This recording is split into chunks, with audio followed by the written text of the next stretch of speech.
It's 11:59 at Radio Free America, and this is Uncle Sam with music and the truth until dawn. Right now, I got a few words for some of our brothers and sisters in the occupied zone. The chair is against the wall. The chair is against the wall. John has a long mustache. John has a long mustache. It's 12 o'clock, Americans, another day closer to victory. And for all of you out there on or behind the lines, this is your song. All right, welcome to the Daily Gun Show. Join us live each day during the week starting 3 p.m. Eastern and noon Pacific. We're all about guns and all things gun related. Today we'll cover CCW for 357 SIG or 40 cal, Air Force movies, along with our ongoing features. Please leave suggestions and comments at dailygunshow@gmail.com. You can find this podcast afterwards on YouTube, iTunes, and Stitcher Radio. Today our co-hosts are myself, Jess Dano, Island Z, Biker Bob, and hopefully calling in will be gun websites, possibly on the road. So any news to mention before we start? Well, today happens to be a great day in cinematic history. That's true. Today is the anniversary of Red Dawn by one of the greatest directors of our time, John Milius. Director and writer, I should say. Great guy, definitely pro 2A. Fantastic movie. Definitely, if you grew up in the 80s, that was one of those things. So I believe today is, I want to say, the 32nd anniversary, I believe, of the release of Red Dawn. But as far as I know, that's the important stuff for today. I'm not 100% if there's anything else going on. Yeah, I didn't watch news, so. Sometimes I'm scared to watch that stuff. Well, I guess since that's it, we could probably just roll right on to the first subject today for concealed carry. We got the 357 SIG or the 40 Smith & Wesson, gentlemen. I have only fired the 40. I have yet to fire the 357 SIG. I hear that little 357 SIG is quite the speedy powerhouse, but I have yet to be able to fire one. The 40 was all right. It was a little snappy, but it was just fine. It's a thing. Of course, me living in Hawaii, concealed carry is a non-option. So, do either of you gentlemen, or have you fired both of these? I actually have fired both. I owned a 40 caliber for a number of years, as well as I had the opportunity to shoot 357 SIG a couple of times, not a lot, but a few times. And the 357 SIG, now this is just a feeling sort of a thing, and I hate to go off of feelings, but definitely, you know, you can feel that additional energy that the 357 SIG produces over the 40 cal. And you know, later on, I will roll into maybe some of the ballistics to actually put numbers to it. But you know, it is a difference you can feel, at least in the platform of the gun I was shooting. Which was what, a Glock? Yes. Okay, definitely. I was wondering, actually, is there any anybody in the YouTube or gun channels chat can let me know on this? Are there like full metal frames for the 357 SIG out there? I mean, I know there is for the 40. Actually, there's several full metal frames for the 40. The SIG 226 comes in 357, I believe. Oh, well, actually, that was 9mm, so that would be interesting if the 226 did come in 357. But it's entirely possible. Let's see, we got anybody? If not, I know the 229 is in 357. That's also, yeah, you know what, I think that is 40 or 357 SIG. Right. Let's see, Nodak 357 out there, actually, as a matter of fact, on the YouTube land. Basically said, I carry a 357 SIG. Great round. I carry it in summer and 40 Smith & Wesson in the winter. Wow, Dead Horse out there just stirring the pot. Let's see, no action off of gun channels. That's interesting. Usually it's pretty active over there. That's interesting. That may be due to some of the YouTube Google issues that we're having. Yes, just to double check with anybody on gun channels that may be watching this, if you have not noticed yet that basically when you click on the video box that it says watch on YouTube, all you really have to do is click the link on that box that does say view on YouTube. I mean, it's pretty simple, Hmm. but we just want to make sure that everybody's going to be on the same page. We are definitely watching both chats, try Yep, and keep our finger on the pulse of what's happening in the Second Amendment and gun world at this absolutely. time. So let's see, anybody else got anything more about the 357? Let's see. Shoot them all to YouTube. Good job. I mean, I have nothing against either. I don't own either currently. I do want to try the 357 Sig because I hear it's a pretty speedy thing, pretty speedy round. I know, of course, that it's not an inexpensive round. Uh, I- some might even call it a boutique caliber at some point, but I definitely think it's gained way more popularity and common usage. Now, granted, do you think it's going to be easier to find 40 Smith& and Wesson ammo, or do you think it's going to be easier to find 357 SIG? And since we're talking about CCW, let's go for defensive ammo on the shelves in the shops where either of you gentlemen are at. Um, they're both available, but uh, You know, 40 is liable to be more common. at the gun stores, both big box as well as small stores, I can go to any store and find 40 Smith & Wesson. That's not necessarily true of 357 SIG. I have to go to a specific store, and I'm not going to get the selection that I will, as far as from different manufacturers, as well as different loadings. With 40 Smith & Wesson, I'm going to have a lot more variation to pick. Okay. Do you find that the defensive ammo is relatively the same price between the two? Oh, Relatively, or absolutely do you not. find that the SIG is considerably more, or just slightly more? You think? It almost depends on where you go sometimes. I mean, it's definitely more regardless. All Uh, right, I would believe uh, that.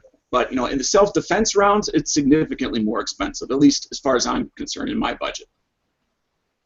I'm definitely Uh, gonna have to try and take a look next time I go, just so for personal knowledge and enrichment and all that kind of stuff. Because yeah, I mean I know that now this is totally different, but 357 mag is always more than 38 special. I mean across the right. board every time, no ifs, ands, or buts. So I'm kind of just assuming that this 357 SIG is going to be a little bit more across the board, whether it's practice ammo or defensive ammo. Right. Well, the price is also reflective of the maximum benefit they can get off of mass production. And the more popular around uh, any particular caliber is, the larger production runs they're going to be able to get, and the more they're going to be able to drive down costs, both to increase profit as well as to lower the final cost to the customer to make it a more attractive round on the retail end. No, and I would agree with that because that's usually the way that goes. But we got Nodak out there, Nodak 357 on the YouTube side. He's also the guy that was mentioning that he does carry the 357 SIG in the summer and then 40 in the winter. And basically, he was saying that he's finding where he's at that defensive ammo is about the same price as any other self-defense ammo. So I'm sure it's a little bit more, but maybe it's in line, so to speak. He also says that he does like he likes the Winchester PDX-1 for the 357 SIG. The bullet is lighter and doesn't seem to hold hold its power after penetrating hard barriers, which I thought that would be something you wanted in a defensive round. As soon as it enters, it dumps all of its energy. Let's see. And I could be wrong, but I would think that'd be more of a factor of bullet design rather than caliber. Well, when you've looked, like I've definitely looked at the round, and it's a small projectile with a big butt, so in its neck. So to me, it's like it's one of those ones where it is. I don't want to say overcharged because that's not right, but basically it has more than enough powder to project the smaller projectile. So to me, that's going to have more pressure, more foot-pounds of torque, or foot-pounds of pressure when it leaves the barrel and everything like that. But it's also going to be going faster. Therefore, I'm thinking, going to be better at penetrating, like you're saying, but that the smaller, like hollow point or whatever the defensive style projectile is, I can see it. It enters fast, but it dumps its energy just as fast because it's such a small projectile. Do we want to just touch on some of the numbers of the ballistics of the two rounds? Lay it on me, bro. Well, All right. we should also make, like, I mean, the way they came about making the 357 SIG was they took a 40 Smith & Wesson case and necked it down to 9mm, basically. Nice. And Sean Ponnery just echoed that sentiment with, "Isn't it just a 9mm bullet crammed into the neck down of a 40 Smith & Wesson?"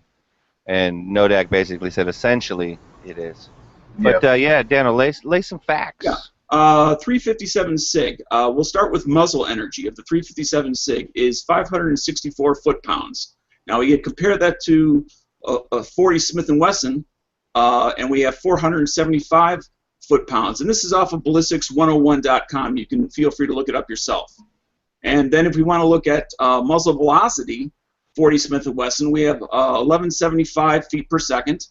And we switch over to 357 SIG, we have 1425 feet per second. Woo!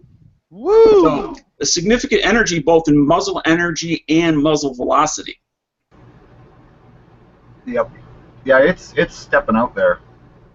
And of course, you know, you change the projectile, that's going to change these numbers as well as the barrel length and some of those things. So, but this is using Buffalo Bore ballistics off of ballistics101.com.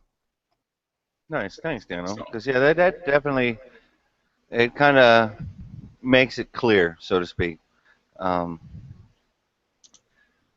The speed and foot-pounds Right. differences between the two. And it does, you know, like I said, my experience at the range when I fired the 357 SIG, you know, I didn't know why it felt that way, whether it was a function of the type of firearm or whether it was the 357 SIG itself. But then you look at these numbers, and that says, okay, it is indeed the round. It's not just the platform I'm shooting it out of.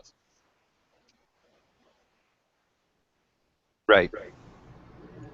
So I think when it comes to, you know, depending on the numbers that you feel comfortable with, you know, do you feel comfortable with muzzle energy? Do you feel more comfortable with feet per second? Do you like to see both? Or is it a combination of including that bullet weight and how you do your own mathematics when it comes to a round that you feel will do the job that you need in the area that you live? The reason I say this is because if somebody lives in Southern California and they're lucky enough to have a carry permit in Bikini Land, you know, what you might need is very different than what somebody might need up in Alaska. Right, because you're going through different Outer garments. levels of garment, exactly. And I guess, you know, we've definitely been in these chats before when we've talked about stuff like this, about whether it's availability in the lean times or SHTF or what have you. Now, some people might be of the mindset that the 357 SIG is still too new for them. They still want more time in the marketplace, in the market space, being utilized and gaining a track record and everything like that, because then also that will allow it to be in more common usage and be available readily everywhere. I think that's an excellent point because a lot of people feel more comfortable, whether it's the platform you're shooting or whether it's the round you're shooting, want to see what is the proven round and what is the proven firearm type. So they look to the police, they look to the military. What are they carrying? What do they consider reliable after, you know, they have a budget to do any kind of testing they want to do that you and I necessarily cannot. So if they consider it reliable, you know you have an excellent chance of it being reliable for you. Yes, I would agree with you. And here's the other thing. You know, some people, Bob, you know, they like rounds from literally, you know, like 1895 or whatever it is, you know.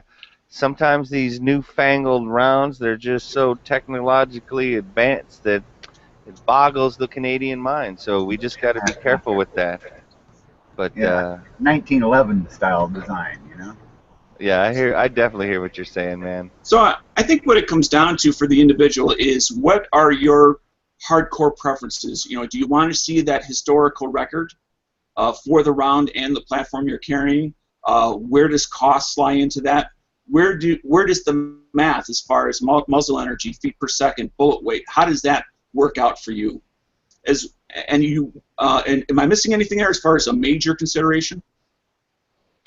No, I don't think so. I mean, you know, we've all tried to, you know, throw a little bit at this, and I definitely agree that you know, everybody's going to be different. Everybody's going to have a different perspective on it. You know, for some people, it's going to be the bee's knees. Some people are going to say, oh, it's too expensive. Some people are going to say, oh, it works just fine. It's awesome penetrator. And other people are going to say, oh, it's too new. So just like, you know, on the internet or whatever, Dano, we aren't going to make everybody happy on that one, you know. And I don't know that there is anything, like kind of what you're saying is, I don't know that there is any one round that is the one ring to rule them all either. Well, no, Currently. I mean, you got to remember the neck down cartridge is nothing new. I mean, that's some of the first automatic pistols were chambered in the 30 Mauser, which is a neck down cartridge. But So, it's just like it has enough unique stuff that it's definitely interesting, and I definitely think it's a quality round. I don't happen to own one yet, but I've been looking. You know, My my personal opinion is you can't go wrong with either one. They're both good options. I'm going to agree with that. That as far as CCW goes, they both seem to be proven to some degree that they are definitely viable answers for concealed carry, for sure. yeah, I mean, I wouldn't choose either one, but, you know. But we know, Bob, you would Yeah, rather have the 9mm, and I gotcha. I mean, but, I understand. you know, I think either one would be a good carry round for sure. They're, you know, the 40's proven, and there's no reason that 357 Sig is not going to work just as good as Yeah. any other modern bullet. I mean, the only caveat I'll throw out there is make sure that you get your defensive ammo from a reputable, well-known, proven source again. Right. I would definitely agree with that, especially if it's something that you're just getting into or whatever. I would go with what is a known quantity or factor as opposed to, oh, yeah, this never heard of these guys before. Yeah. Stulo, who's that? Where are they from? Yeah. And since when did Zimbabwe start exporting self-defense rounds? Right. I guess that is a very good point, Dano. Well, I think. What do you guys think? Do you think we covered that pretty good? Or? I'm sorry, Dano. I walked all over you. What were you saying? I think the same thing as you. Do you think we wrapped this up pretty good? Yeah, I do. I definitely do.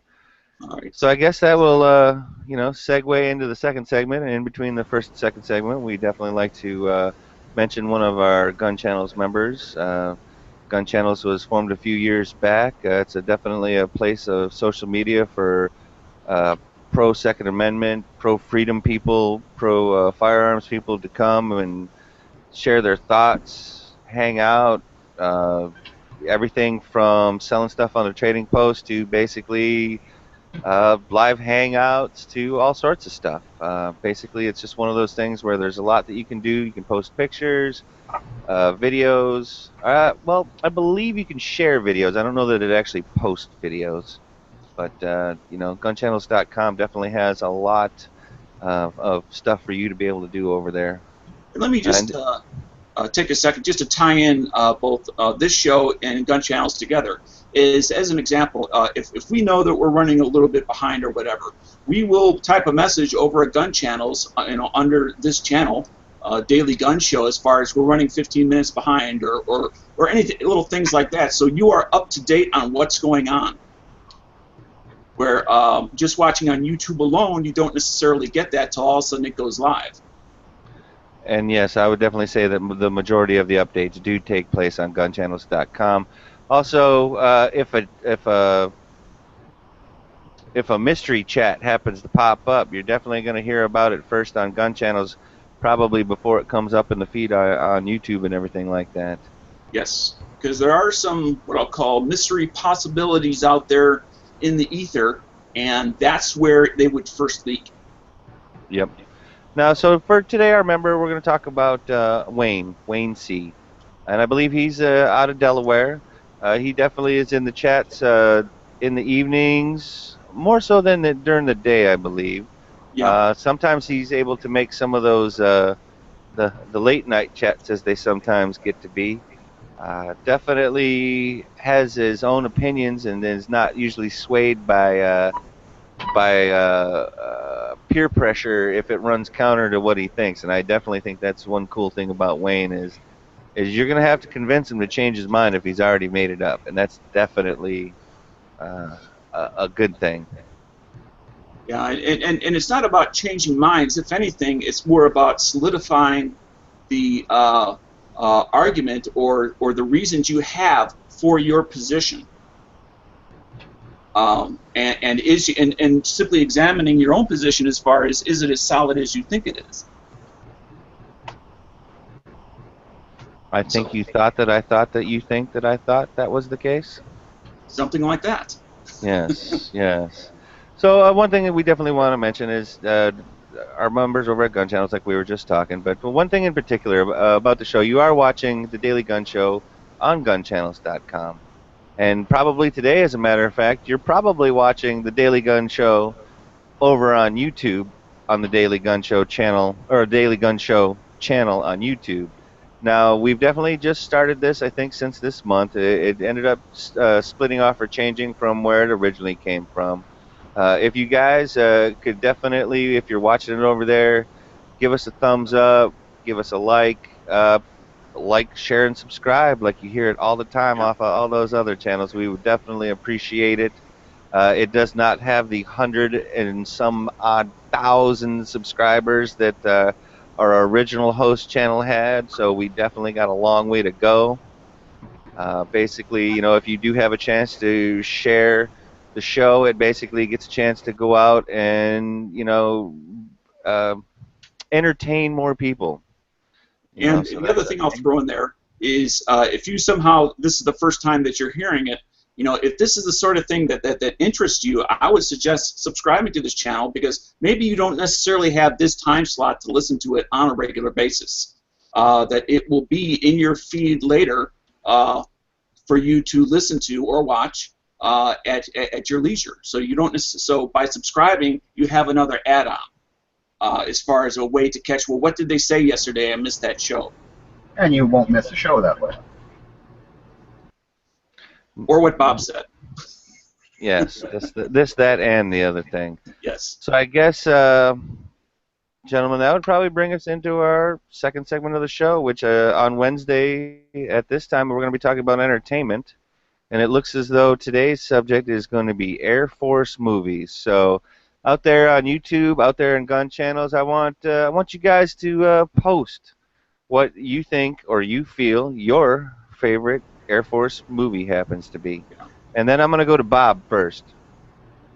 Because Bob likes talking about planes and shit. I do. And like I said, I think I've mentioned before, my favorite Air Force movie is a classic, and it's 12 O'Clock High. And it was actually done, I believe it was done during World War II or shortly after it, because they did actually have real B-17s in it and everything. So, I mean, there's that.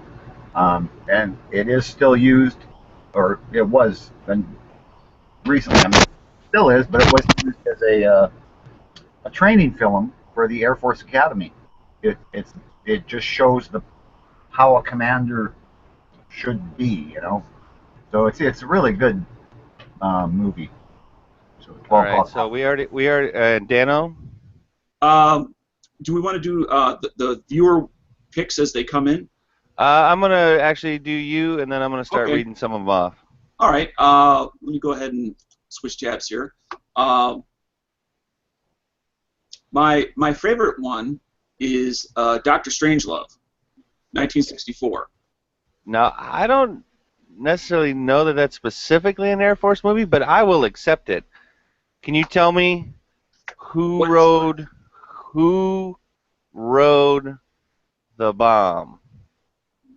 Oh gosh. Oh Slim Pickens. Boom! yes. Bob, That's Bob, it. Bob, Bob, Bob is the winner. Excellent The choice. reason, one of the reasons that I really love that movie is because although they were all strange archetypes or exaggerations of certain caricatures, um, we have all either historically known people in the past or people in the present that have attributes not that far off from some of the people that appear in that movie.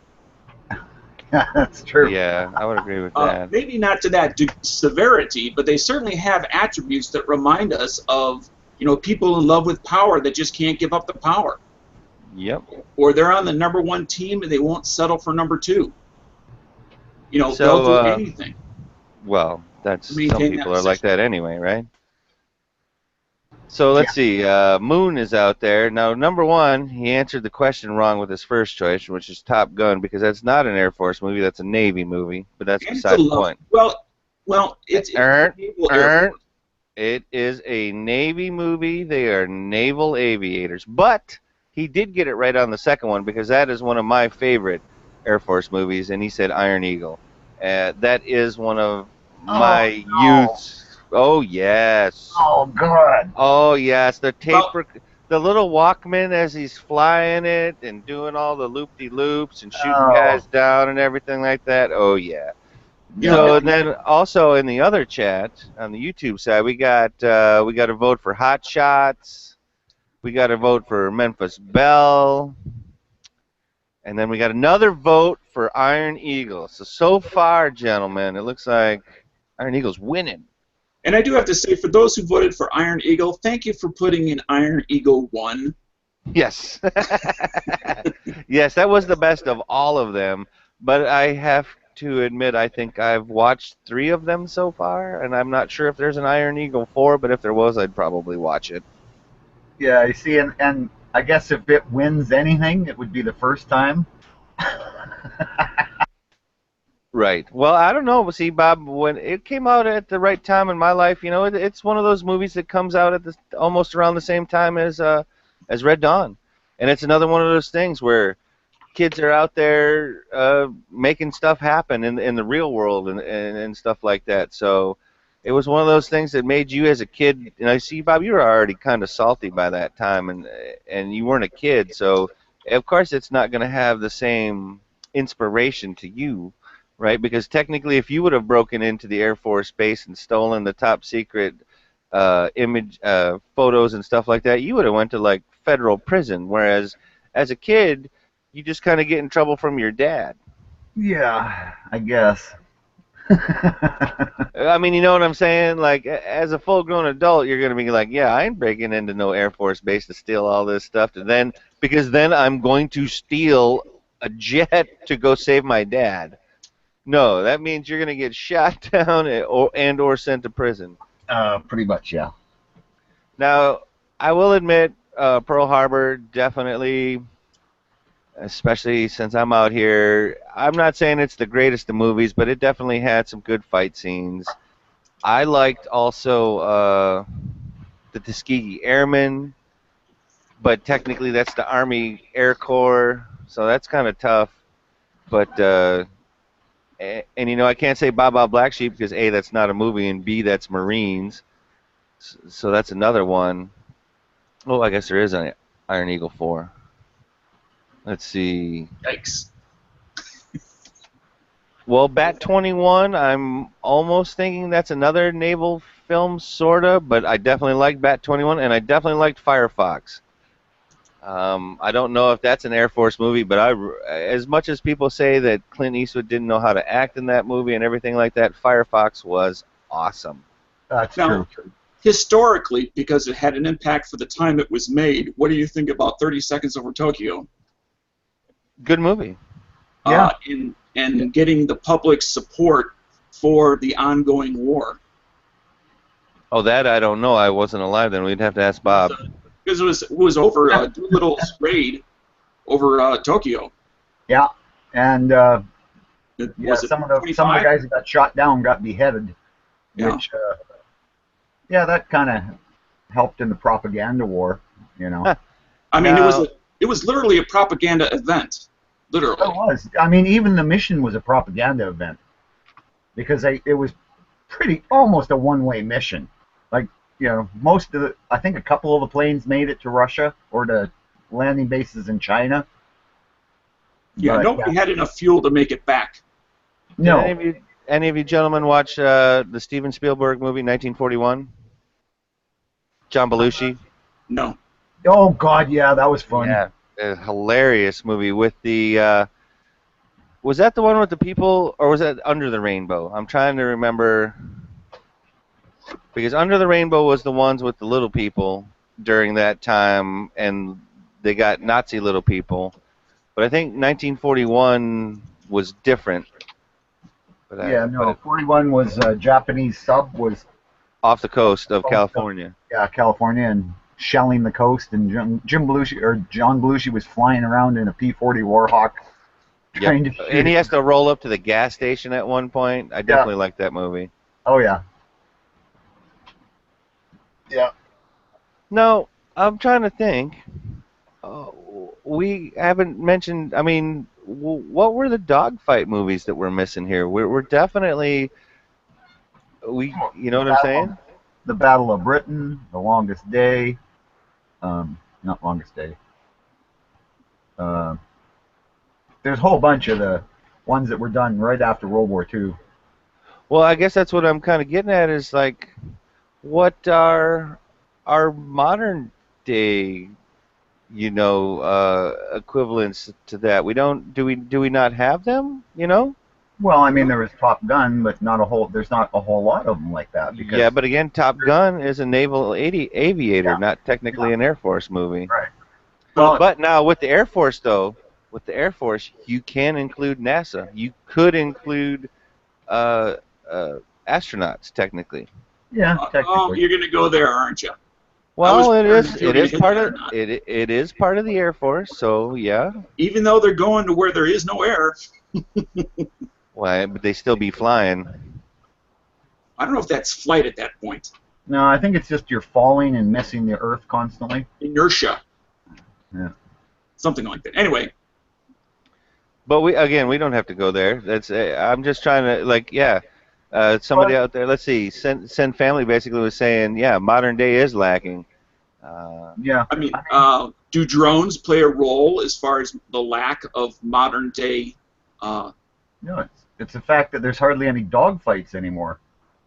Like, look at every time that America's gone to war in the last 15 years, they've had pretty much no opponents. I was gonna say I was even gonna go even further to 25 years, and say we've had. Well, I was gonna say at least Desert Storm, Desert Shield from like '91, in that basically.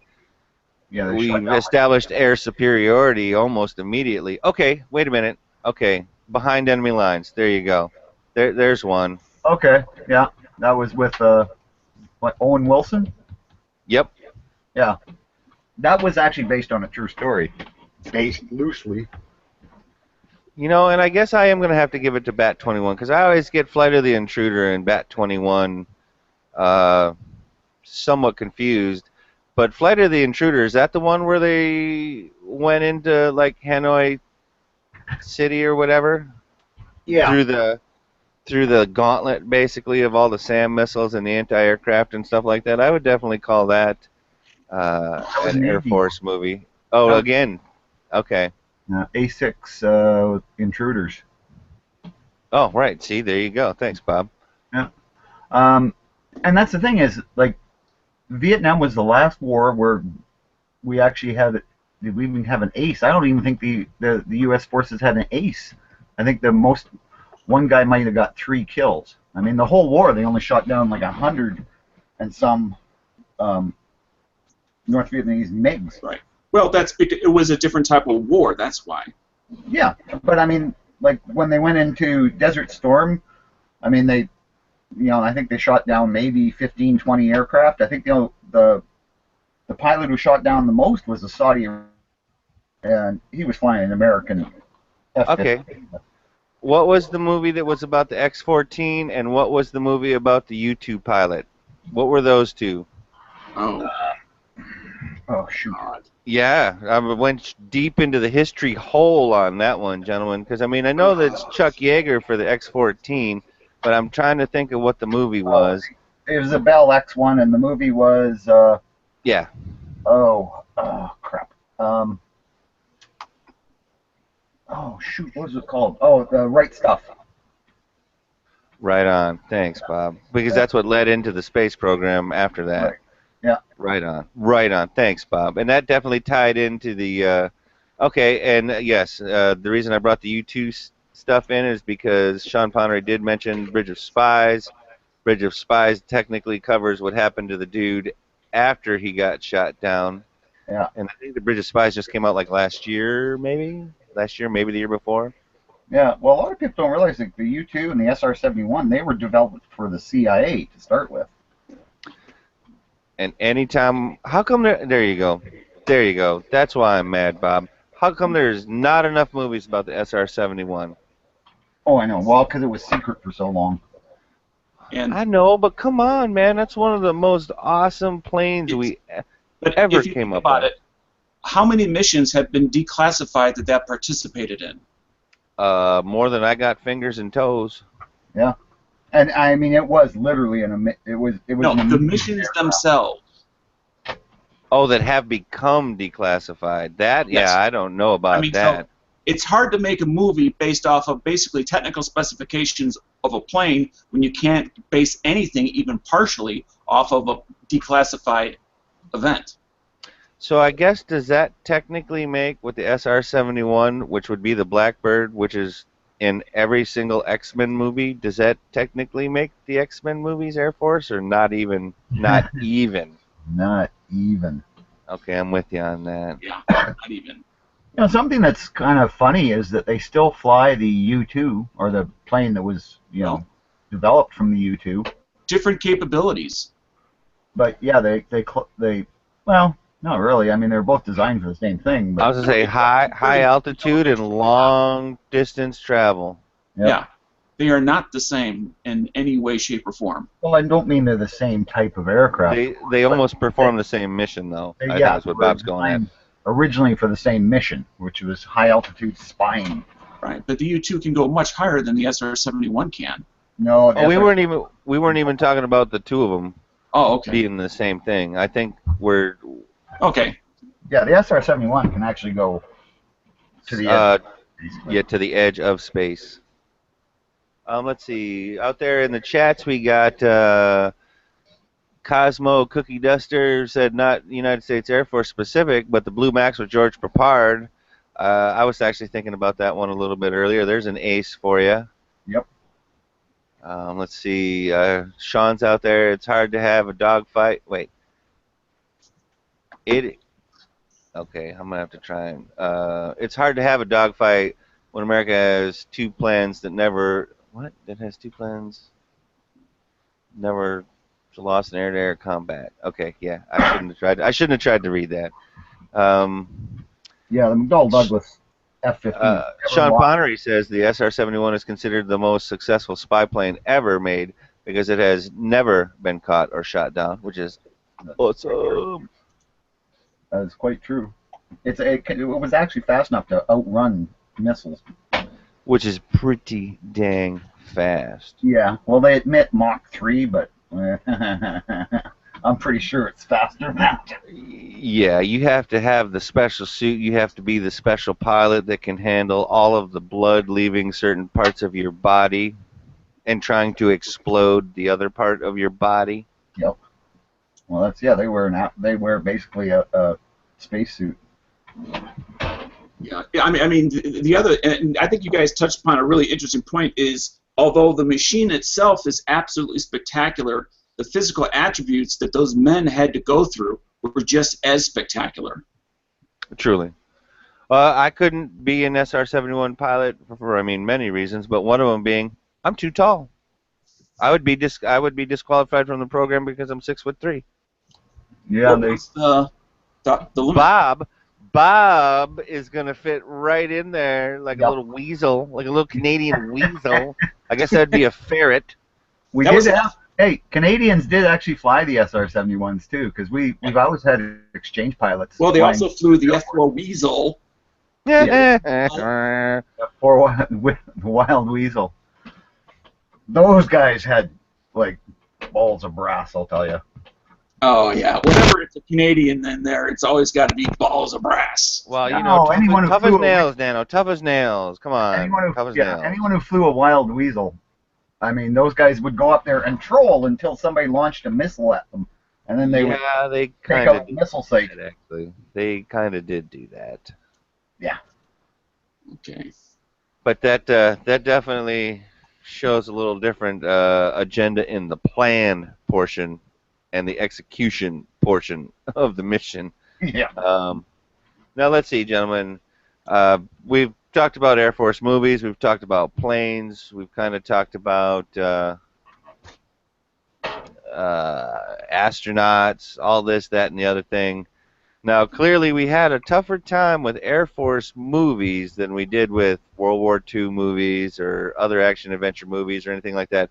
Now, do you think that possibly we'll revisit this in the future and maybe we'll have a slightly different outlook on it because we'll have thought about 6 movies apiece or something that we hadn't thought of? Yeah, Or do you think that this is somewhat of a limited subject? it's a limited tab. Yeah, limited subject. Yeah, I don't think so. I think there is so many, like, really good. Because if you don't just look at, U.S. Air Force, because we didn't say particularly U.S. Air Force. I mean, it could be German Air Force, could be Right. Israeli Air Force, could be anybody's, right? Yep. So, Absolutely. yeah. So I mean, there'll be lots of movies we'll think of. Yeah. So it Yeah, will be a definitely. subject we'll return to. Yeah, Definitely. I mean, this is the sort of thing that, after the show, whether it be a couple hours or a day, all of a sudden I'll think, well, what about this and what about that? So, Yep. Well, let's see. So I guess we're gonna. Yep, you're good to go. and that's right. It is time for all those of you waiting out there with bated breath for the Tactical Pop Quiz. And the way this works is Z is going to keep an eye on the YouTube side, which has a number of people over on it, and for the people over on Gun Channels, I'll keep an eye on that side. And get your hands over the keyboard. I'll let you get your keyboard out there so you don't have to jump right to it. But the question is as follows. In the movie Forrest Gump, why did he put that weapon together so quickly, Gump? What did Forrest say? In the movie Forrest Gump, when he was asked, why did you put that weapon together so quickly, Gump, what did Forrest say? And I'm looking at Gun Channels. Not seeing it yet. Oh, win. Well, Who now got it? we have an accurate answer and we have one that is close. So, I'll go with accurate. Yeah, let's go with Okay. accurate. I mean, I haven't seen who it is, so I'm impartial. well, here's the deal. Or I'll let you pick it. Well, and plus the YouTube side is just going off, so I'm having to scroll back up. Basically, let's see. One said, "Oh, watch out for the typewriter." One said, "Because you said so."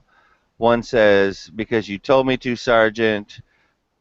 And then, but on the other side, on Michigander's side, Well, he we was late. have well, and he was late because then Sean Callanan said, "Because you told me to drill, Sergeant," and that is the actual answer. So let's see, Dano, that would technically be, depending on how you want to think about this, it's between Rock Humper, Nodak, and technically Sean Callanan got the most accurate answer. What do you think we should do here? Do we have a second question, perhaps? We could, but I'm just for future reference. I'm always going to fall on the side of the most accurate answer. Okay. I think it should be the most accurate for sure. unless we have an agreed to variation. Well, But yeah, we can do an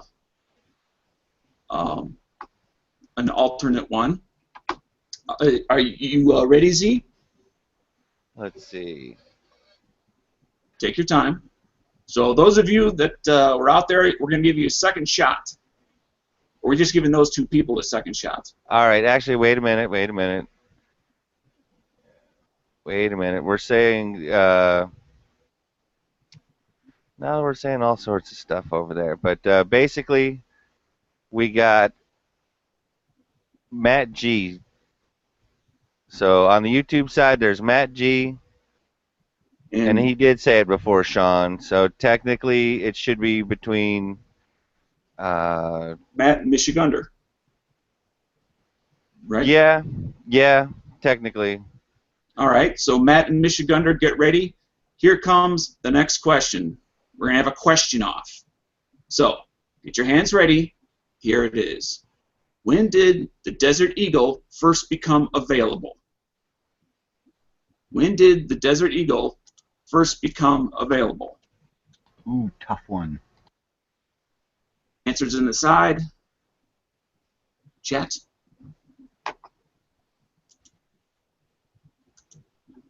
Keeping an eye on gun channels. No answer yet.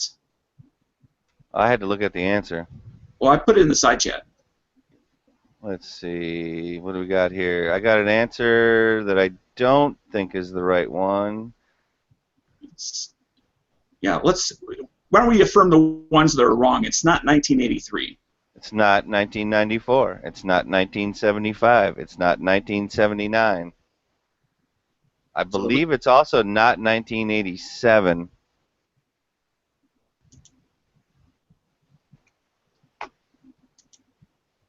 So again, this is between Michigander and Matt G. Yep. You can put in a second answer. I mean, if the Yeah, first you answer can. was wrong, give it another shot. And also, again, it is not 1987. Again, this is between Michigander and Matt G. Only.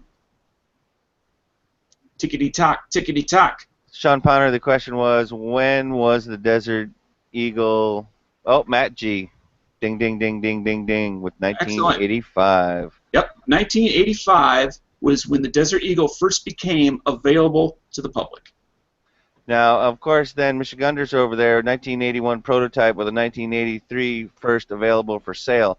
Was it sale in Israel or sale to the public in America? So we have to go off the link that we found it under, unfortunately. Which is firearmsadvantage.com. You have any questions, go ask them. So Matt G. Yeah. So Matt G is... Well, I was going to say Matt G needs to go to, what's the link? dailygunshow.com/popquiz. Fill out the form below. And that makes him what? Matt G, that makes you the Tactical Pop Quiz hot shot of the day. I like the way you do it. That's why I always wait for you to hit it. So once again, it's dailygunshow.com/popquiz to claim your prize. Congratulations, Matt. Yeah, congratulations. And again, you can argue with, what was the name of the link, Dano? Firearmsadvantage.com. Perfect. Send all of your questions, comments, and disagreements about this answer to them, because we are officially done with the Tactical Pop Quiz. We are moving on. Yep. So basically, we'll be taking the second break in between the second and third segment of the show. And we like to mention, what do we like to mention? Something that usually keeps either the lights on or has been a definite part of the show and or gun channels. And we got in here the AKID playing cards, which I believe the only place to find them now is either on eBay, but he definitely has the KVAR link in here. So basically over at kvar.com /shop/AK cards. Basically, that's going to be the spot to be able to find the AK identification playing cards that he had made a while back. I got a couple of decks. I've only opened one. Very cool. I didn't really realize that there were that many variants of the AK-47. Actually, I'll be honest, I had no clue that there were that many. And basically, G-Webs has educated me on the fact that he needs to technically make 2 more decks, I believe, in order to have actually come close to all of the AK variants, That is true. which is insane. It is mind-boggling. So again, we'd like to, they definitely, G-Webs has said more than once that Arsenal and KVAR, they basically ended up helping make it happen because we ended up being able to get them made in America by the Bicycle Corporation, and that basically he has reiterated more than once that KVAR and Arsenal were basically instrumental in being able to bump up the order enough to be able to get them done in America. So if you guys feel like it, if you got a chance, if you got somebody that you know is cool and they need a little gift or a thank you, or I mean, I guess I could say stocking stuffer, even though it's so many months before Christmas. But they're they're good little gifts. I mean, basically, what if you hand your buddy one of those and a bottle of whiskey for his birthday? You think he's gonna complain? I don't think he is. Hell But no. then again, I'm a booze hound, so that's one of the things. His wife might complain, but Not if he shares. yeah, well. But anyway, so definitely, guys, if you get a chance, go over to KVAR, check out the playing cards. If you haven't already, it definitely shows them that we appreciate the help that they did give us in order to make them in the first place. Yeah. So I guess that would basically lead us into the next segment, which why don't we go with Gun of the Day? Oh, sure. And gun of the day, it's the AK-47. Yeah, it's a. Yeah, everybody knows it. Everybody loves the AK-47. It's just one of those go-to guns. It's always going to function. It is one of the most prolific firearms in the- all of firearms history. Yes. It covers more of the globe than any other single firearm ever produced. Yes, and it's actually on. Is it Zimbabwe's flag or no? It's either Zimbabwe or Mozambique. I always get that Mozambique. wrong. Yeah, it's Mozambique, I think. Yeah, it's actually on their flag. So, yeah, it's a pretty If I can cut in, iconic rifle. if I can cut in just for a second, I just need to step back to our previous subject of the AK playing cards. I put a link for those of you that might be interested over on YouTube. If you want to get one of those cards or a couple of decks of cards, where to get them over on KVAR. So check out the YouTube comment from the Daily Gun Show. It has a link in there so you can go get your own deck. And that is probably one of, again, other than eBay, that's probably going to be the only spot that is going to have those. Yep. And But that does lead us back to the AK-47, which was used in the best movie ever made. which is its anniversary date of issue today, which is Red Dawn, which is probably, let's be honest, gentlemen, that's why we're talking about the AK-47 today. Because actually, we would be talking about the AK-47 when there was the Maestro was here. But so we will be coming back to the AK-47 as the gun of the day, I'm sure, in the future when G-Webs is around. But Dana, let's give us a little of your impression about the AK-47. I know you happen to have one. Actually, you might happen to have more than one. Yeah, I might actually have more than one. But my impression, and people that have heard me talk on this subject have heard this before, but I look at it as it's the Glock of rifles. If you want something that is absolutely reliable and dependable 100% of the time, or as close to 100% of the time as one can actually get in things made by people, you want an AK. And that's what drives me to it. Also, its simplicity. If you look at a Glock, it has the fewest number of parts compared to just about any handgun out there that's currently made. And the same thing is virtually true of an AK. No, I'm going to say it depends on the manufacturer of the AK, because I have witnessed several videos, blogs, forums where I've seen poorly made AKs malfunction at the drop of a hat. Well, Now, right. As any product, it's only as good as the people that made it or saw it through various processes. I mean, that's absolutely true. And then that's why I said anything made by man. right. And if the people who are making it were not paying attention or disgruntled employees, whatever, that's going to show up in the final quality of the product. I don't care if it's a fork or if it's a firearm or an automobile. It's going to show. Compare and contrast the quality of the AKs that you may own, Dano, for a second there, if you would. Well, the first one I bought was a Yugoslavian M92 underfolder, and what attracted me to it were a couple of things. One is its size when it is an underfolder. I live in a state where NFI items are not allowed for anyone except police and federal agents. So I can't have a short barrel rifle. It's not an option. But what I can get an underfolder, which reduces the overall size to the legal amount.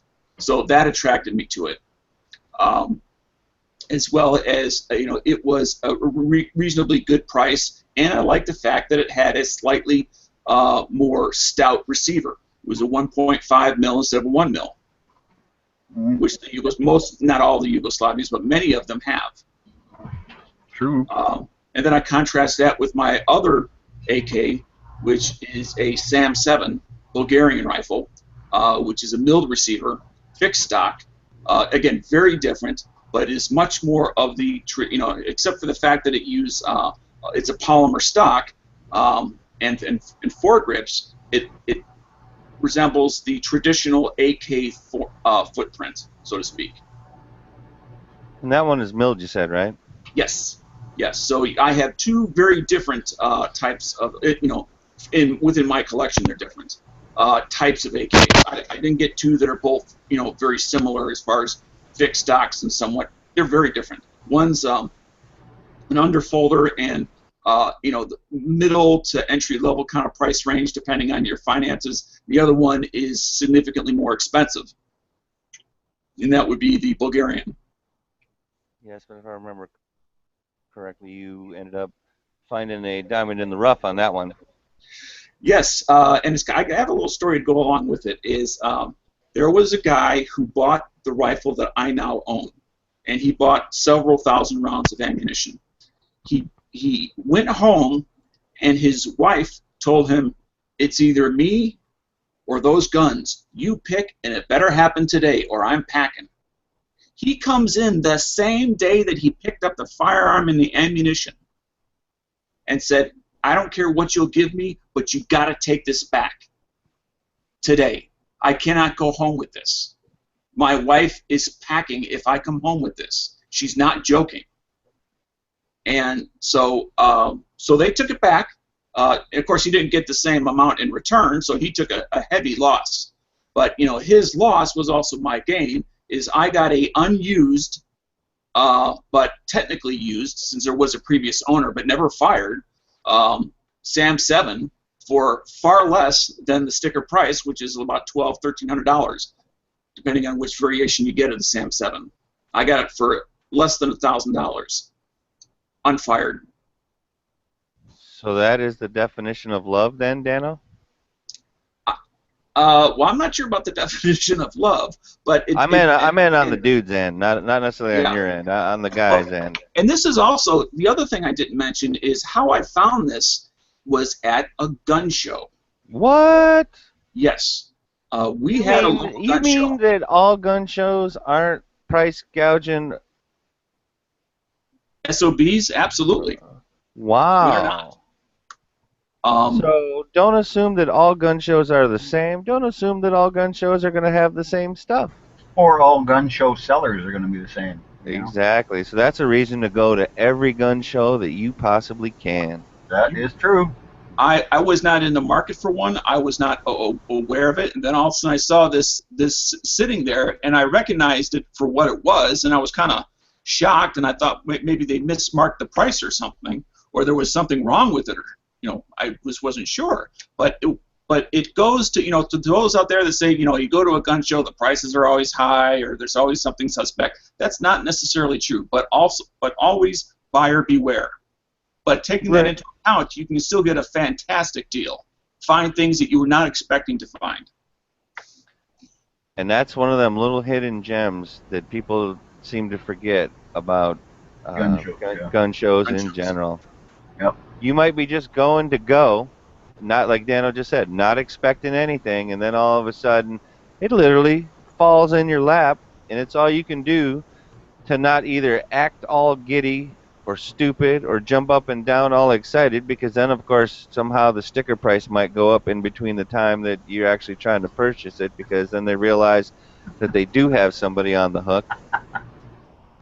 Right, and when I was at the gun show, I asked him if he minded, if I took a few pictures of it, and I was sending these pictures to a couple different people that I know that are more familiar with AKs than myself to verify that what I saw was actually that item. Right, what I saw was actually what I saw. Exactly. Because I thought, this is too good to be true, I got to verify this. Right, like this cannot be. There's no way that this is possible for this AK to be this price.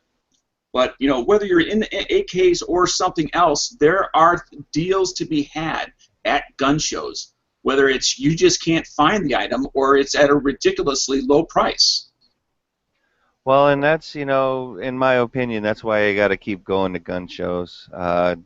Because, yes, sometimes you're going to find that you're disappointed in what's there, and then there's other times you're going to walk into something that if you didn't go on that Friday morning or on that Sunday afternoon, which is two completely different ends of the spectrum as far as gun shows go.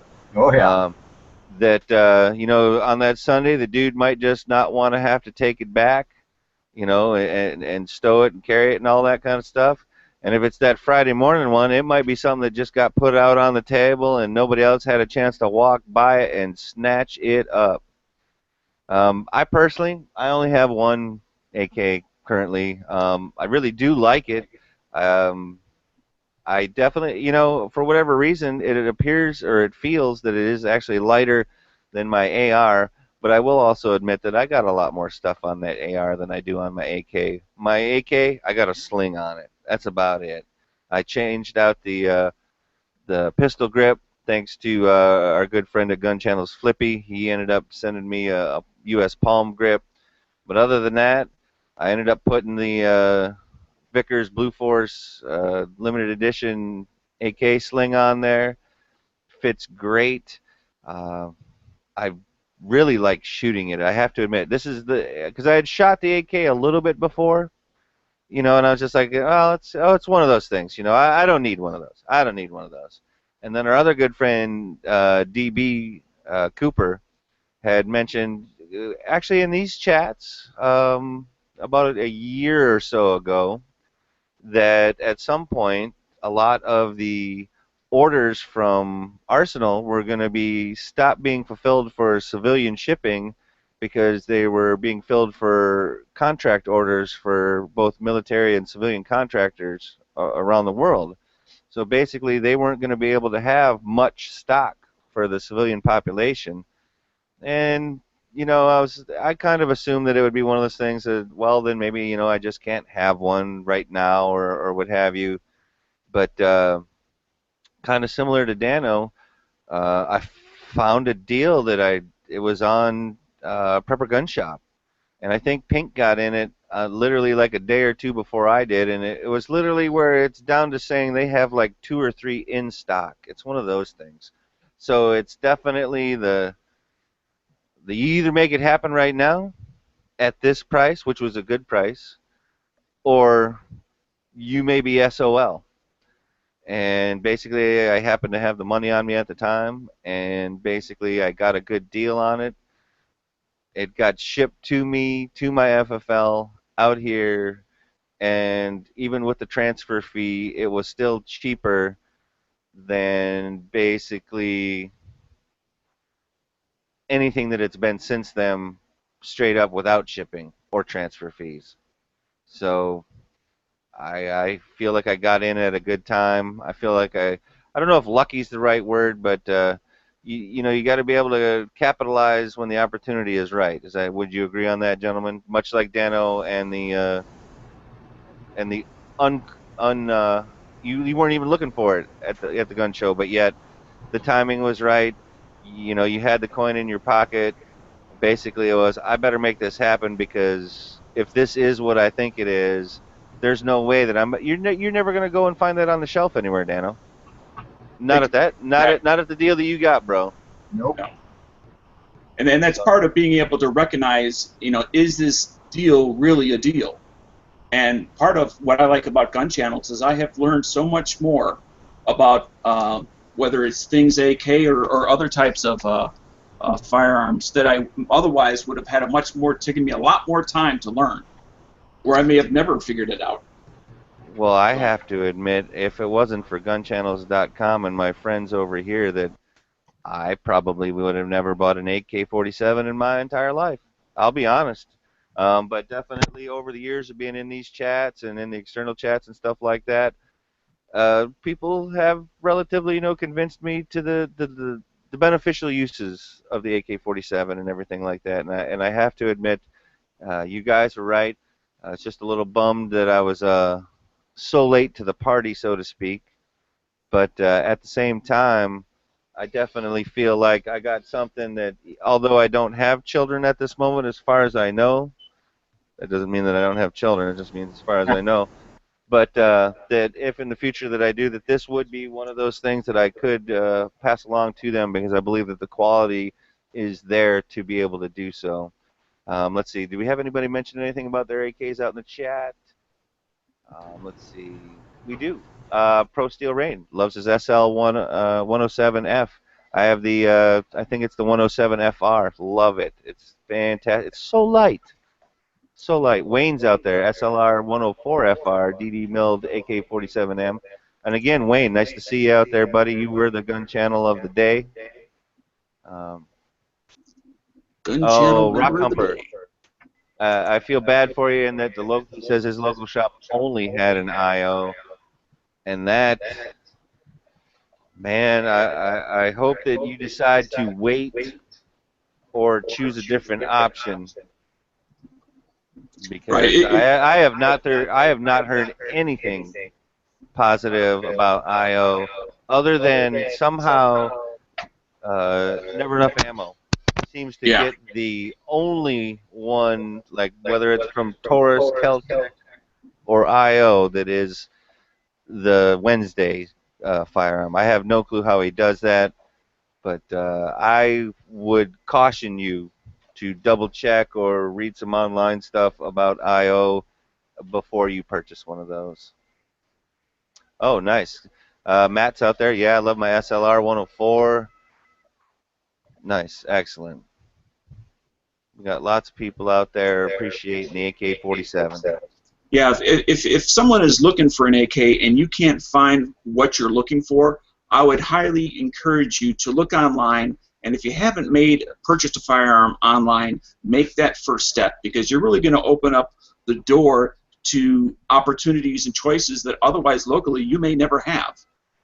And that IO comment was a good example of that. And I have to admit, my AK-47 was my first rifle that I purchased online through preppergunshop.com. I ended up talking to Eric personally, great guy. Ended up helping me out a lot and made it real easy. I will admit that the first time I purchased a firearm online, I was a little bit nervous about what do I do first, what do I do second, who do I notify, what documentation do I need to bring. The first thing to do is just, as Z would say, is breathe. Just breathe. And the second thing, after you do your online portion, is to contact your local gun store that you normally do business with and let them know what's going on. And ask them if they want you to stop down there beforehand to fill out some paperwork, because you will have to do that at one point or another anyway. And they will guide you through the process. Indeed. Do your homework. And that was why I ended up calling before I actually purchased. I actually called them first. Like I had the website up and everything like that, and I literally asked it, okay, dude, it says you got two in stock. Do you really only have two, or is that just like a pressure point where you're going to pressure people out into purchasing? He goes, on the one you're talking about? I go, yep. He goes, no, there's two. I said, well then, Eric, we're going to do something about that. And basically, literally, I'm on the phone with him. I'm on the website myself on my end and literally clicking and talking at the same time, walked me right through it, made sure that there was no mistakes, there was no miscommunication. Because, yeah, it was only the second online purchase I had made at all, and it was the first time I had purchased from this store, basically, and it was my first rifle that I had purchased. So I was just unsure of basically, kind of like Dan, I just want to make sure I'm crossing T's and dotting I's and making sure everything's right so that nothing will go wrong or has less of a chance of going wrong. So anything else on this before we? Man, let's go. I think we're good on the AK-47, but let's go to the movie of the day. And the movie of the day today, gentlemen, is Commando. Remember, Sully, when I told you I'd kill you last? I lied. Yes, and for those of you that may not see it, or may not have seen it, the few of you out there, it's Arnold Schwarzenegger from Z's Impression, but plays a retired elite Black Ops commando, launches a one-man war against a group of South American criminals who have kidnapped his daughter to blackmail him into starting a revolution and getting an exiled dictator back into power. Yeah, they kidnapped his daughter, who was Alyssa Milano. So who here, if their daughter was Alyssa Milano back in the 80s, wouldn't have whooped that ass? Whether you was Arnold Schwarzenegger or not. Great movie. 2 thumbs up. It's cheesy, but I just watched it the other day because it was on. Yeah. When it shows him carrying the log over his shoulder I'm just like, dude, you're a baller. I had Radong Chong in it. Yeah. Uh, uh, and G-Webs actually, uh, I noticed we didn't do a gun shop today, but G-Webs actually did do a picture recently. I think it was on Instagram. He did the Terminator one. He did the Falling Down one. But there's also the one that is literally from this movie, Commando, and I believe it's no longer an actual military surplus store. But this is the one where Arnold Schwarzenegger, they break in with the car, I think, just ram through the door. And then behind the counter is the one little secret button to the back room where everybody knows that every surplus store has this supposed holy grail stash of, dare we say, unaccounted for weaponry, I guess is how I want to say it. All the Yeah, like under-the-counter items. Yeah, like the 4-tube rocket launcher.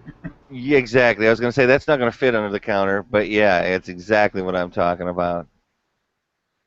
And there were a lot of different ways that he killed people in that. I remember the one Green Beret guy, and he's like, I eat Green Berets for breakfast, da da da da, and he ends up taking like the furniture leg and dispatching them, or he crushes Sully's Porsche and crashes it or whatever, and then holds the guy by his legs, screaming like a little weasel over the edge of the cliff.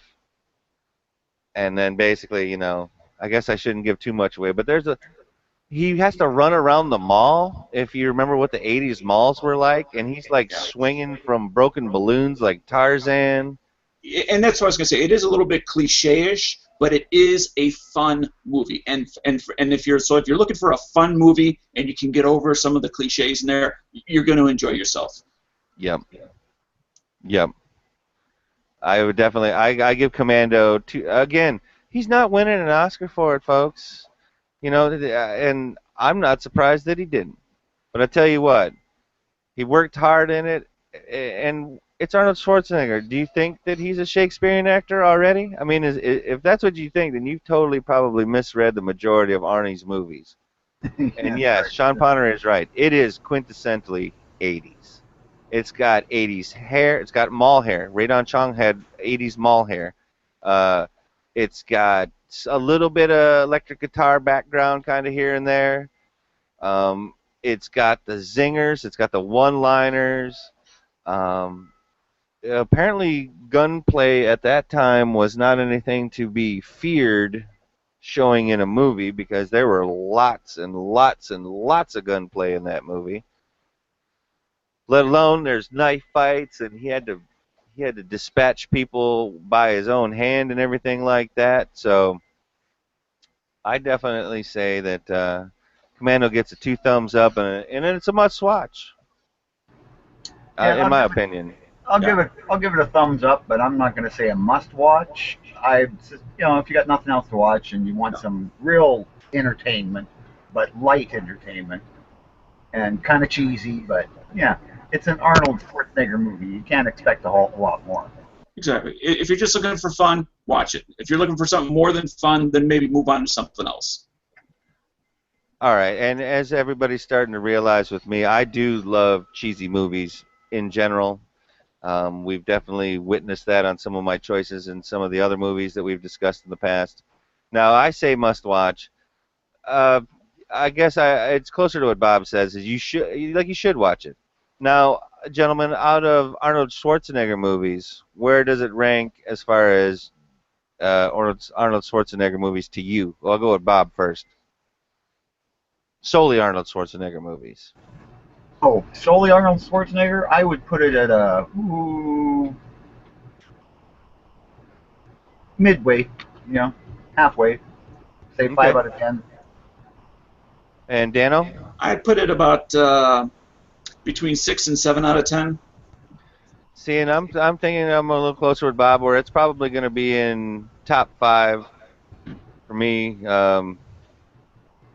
because Terminator and Conan are always back and forth for me as in the number one spot. I guess it usually depends on how I feel about that. Uh, I've definitely got more life lessons out of Conan though than I have out of Terminator. But let's see, what does that leave us with? Do we have See. a gun history thing today? Oh wait, no, we did that already, right? Well, Oh, this we is talked a we few talked days about after that. the other one, but it Yeah. is August 10th. Yep.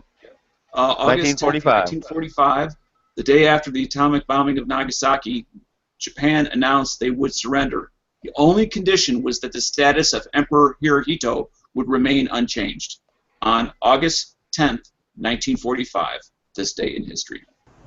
Thanks, Dano. So it's VJ Day. Yes. Did you say what I think you said, Bob, or did you say VJ Day? You Victor. said VK. Yeah. Okay, I thought you said something completely different, and I was about to say, well, where's that at? Where did that come from? Right? That's what I was wondering. Let's see, what do we got out there, gentlemen? We got Do we want to take a swing at the healthy tips? yeah, I think I know where he was going, but I could be wrong. go for it. And that's podcast over videos. And I think what he was driving at, I'm always just ready to be corrected, is that if you're looking for something to keep your mind occupied while you're, doing your, if you're actually doing an intentional workout, a video, for the most part, requires you to be physically inactive, meaning you're not getting a workout. Versus a podcast, you can occupy your mind while you're trying to, let's say you're trying to go from 1 mile running to 1.5 miles, and you're trying to get up your endurance. You can listen to a podcast to occupy your mind to try to get over the hump of that extra effort to reach your goal. I like that. That could be. I'd also like to potentially add, again, we're hypothesizing here that podcasts over videos, okay? Video is a one point in time kind of a thing, right? One way to do it, so to speak, right? The podcast is an ongoing thing. You might be able to continue whatever the program the podcast is doing, and I'm talking like if it's an exercise program or a healthy podcast program, that basically that is one that's going to continue on and have results over time, whereas the video is literally a one-time, one deal, one data point, so to speak, whereas the podcasts will be many and would show better potential growth, I Oh guess. yeah, and there's opportunity for correction of errors, new thoughts and philosophies that have come to light, over time. But I would Where- probably agree that he was talking about what you were talking about, Daniel, in that you're going to be sedentary or stationary for a video for the most part, and that for the podcast you can get up, move around, do things, exercise, yeah, be active. That is probably what he was yeah. referring to. And even if it's not traditional exercise, it allows you to do two different things. Whether it's sitting down and working, you're doing something else, you're being productive, versus just sitting there and staring at a tube. Yeah, you could be doing, reloading. You could be doing, as long as you're paying attention as well as you're. But yeah, it allows you to multitask, and that you can be listening to something like driving, or, Chores around the house. yeah. And you definitely wouldn't want to watch a video while driving. Yeah, I mean, I listen Yes, to we at Gun podcasts. Channels would like you to refrain from watching videos while driving because we want you here. That's right. But I would like to encourage you that while you're driving using Bluetooth, listening to podcasts like The Daily Gun Show while you're driving. You'll learn something a little bit, maybe laugh a little bit, and the time will go by. You might cry a little bit. You never know. Yeah, absolutely. As Dano said, you are watching The Daily Gun Show on gunchannels.com. And And if also you have, on Gun Channels, or excuse me, Daily Gun Show on YouTube as well. So please share, like, and subscribe. and if you have any comments or suggestions, please send them to thedailygunshow@gmail.com. Indeed. Now let's see, Dano, where does that bring us? Does that bring us to Gun Channels tonight? Is that where we're at? It does. So tonight, being Wednesday, that leaves us with Matt, Never Enough Ammo. He's on fairly early in the evening on Wednesdays. Be nice if we could have a secondary show, but right now we got Matt holding Wednesday down for us, and we certainly appreciate that. So that is on Gun Channels tonight. Excellent. I'd just like to thank everybody out there for riding the wave with us, hanging in there, having a great day. Today being Red Dawn Day, we definitely have seen a few more comments out in the external chats on that. And yes, it's definitely a great thing that we live in a country where those type of things were not banned or frowned upon, because guess what? That movie is one of the more banned movies across the planet, actually. But Yeah. we live in a free society here in America, or at least that's what we want to believe. I'm still a believer in freedom. I'll tell you that. And I'd just like to say thanks to everybody out there. All right, thank you very much, and we'll take it over to Bob. All right. So nobody else has anything. I guess we can wrap this up. We'd like to finish the show with a quote every day. This one is attributed to Benjamin Franklin. Those who would give up. All right, let's try that again. Those who would give up essential liberty to purchase a little temporary safety deserve neither liberty nor safety. And on that thought to think about, I'd like to thank everybody for watching and listening, and we'll see you all tomorrow. The guys and gals of GunWebsites.com encourage you to take a CCW class every year, practice at least once a month, and carry every day. Thanks for watching GunWebsites.com. The guys and